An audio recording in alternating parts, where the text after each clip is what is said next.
নমস্কার দর্শক বন্ধুরা, মধুমিতা রান্নাঘরে আরও একবার সবাইকে স্বাগত জানাই। আজকে আমি মাটনের একটা দুর্দান্ত রেসিপি নিয়ে এসেছি, গোলবাড়ির মাটন।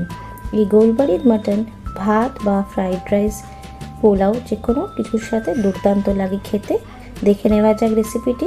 মাটন নিয়েছি 1 টেবিল স্পুন আদা বাটা, 1 টেবিল স্পুন রসুন বাটা, আর তার সাথে 200 গ্রাম ফেটানো টক দই, আর দিয়ে দিলাম 1 টেবিল স্পুন মতো নুন, আর 1 টেবিল স্পুন মতো কাশ্মীরি লঙ্কার গুঁড়ো, আর দিয়ে দিলাম 1 টেবিল স্পুন মতো জিরের গুঁড়ো, আর 1 টেবিল স্পুন মতো ধনের গুঁড়ো, স্পুন মতো হলুদ গুঁড়ো।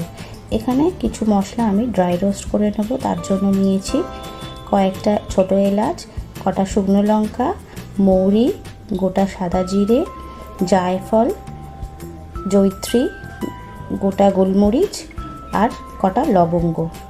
এগুলোকে প্রথমে আমি ভালো করে শুকনো খোলায় এটা ড্রাই রোস্ট করে নেব। একটু লালচে হয়ে আসলে এরকম একটা মিহি গুঁড়ো তৈরি করে নিলাম। সেই মশলাটাই আমি এখানে দিয়ে দিলাম 1 টেবিল স্পুন মতো। ভালো করে মাটনটাকে ম্যারিনেট করে নেব।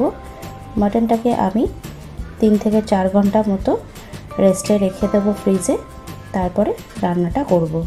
ভালো করে ম্যারিনেট করা হয়ে গেছে।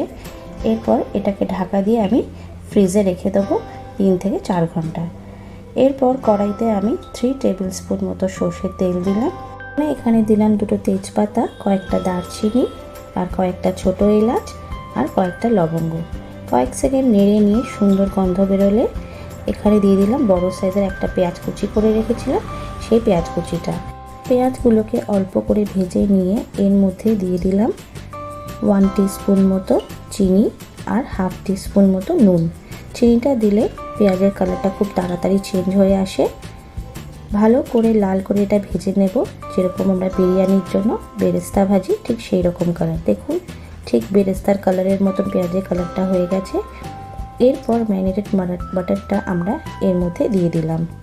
মাটন দেওয়ার পরে এটাকে ভালো করে আমি 10 থেকে 15 মিনিট মতো কষিয়ে নেব। করে মাটনটা কষা হয়ে গেলে এটাকে আমি কিছুক্ষণের জন্য ঢাকা দিয়ে দেব।